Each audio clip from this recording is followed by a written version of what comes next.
Le 15 août, jour sacré pour la monarchie, le cardinal de Rohan est pris au piège. Le baron de Breteuil, personnage controversé et mal adapté pour gérer une telle crise, prend les commandes. Le cardinal, premier aumônier de France, voit son monde s'effondrer en public. Face à un procès inévitable, le cardinal fait un choix audacieux. La voie logique, c'est la justice royale. Mais la justice royale, condamné d'avance dans un procès inéquitable où il sera reconnu coupable, il partira en exil et ses biens seront confisqués. Comme ça, on n'en parle plus et tout le monde est content. Évidemment, sauf le cardinal. Mais il va opter pour la justice parlementaire. C'est un pari risqué mais calculé. C'est audacieux parce que la sentence peut aller jusqu'à la mort. Mais dans un contexte de tension entre le Parlement et le roi, il sait qu'il peut compter sur des soutiens. Peut-être a-t-il des chances de s'en sortir, après tout. Le procès devient une affaire publique, attirant l'attention de toute l'Europe. Les enjeux dépassent le simple cadre judiciaire pour devenir un bras de fer politique entre le pouvoir royal et ses opposants. Jeanne de La Motte, consciente que son plan s'effondre, n'a pas eu le temps d'organiser sa sortie. Elle brûle précipitamment les preuves. Le cardinal, de son côté, élimine lui aussi les éléments compromettants. La police, très curieusement, arrive avec plusieurs jours de retard, laissant tranquillement le temps à Jeanne de La Motte de faire le ménage.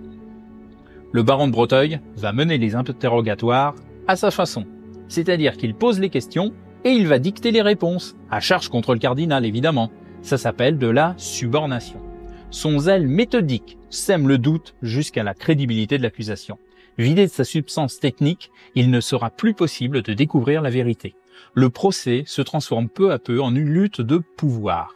Sans preuve matérielle solide, le débat devient un affrontement entre deux clans, celui du roi face à son arbitraire, et au milieu un homme, le cardinal, qui risque sa tête. L'Europe entière retient son souffle car le verdict risque de faire trembler la monarchie.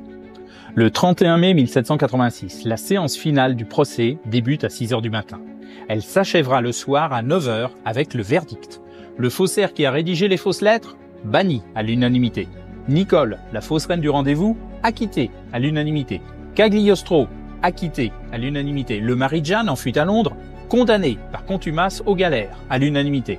Jeanne, condamnée au fouet et à être marquée au fer rouge de la lettre V, celle des voleurs, et à la prison à perpétuité. Le cardinal, acquitté à 3 voix applaudées. C'est un désaveu cinglant pour le roi et ça entache l'image de la reine. Alors, le roi ne l'entendra pas de cette oreille et va adresser une lettre de cachet au cardinal pour l'exiler en Auvergne. Cagliostro également sera prié de quitter la France. Et là, c'est pire que tout. Le roi lui-même ne reconnaît pas les décisions de sa propre justice. Le cardinal survivra à la Révolution et il s'éteindra dans une de ses abbayes. Jeanne sera évadée par des complices et s'enfuira à Londres. Sautant par la fenêtre pour échapper à ses créanciers, elle se brisera les jambes. Impuissante à la guérir, la médecine du temps ne pourra pas la sauver et elle disparaîtra quelques semaines plus tard.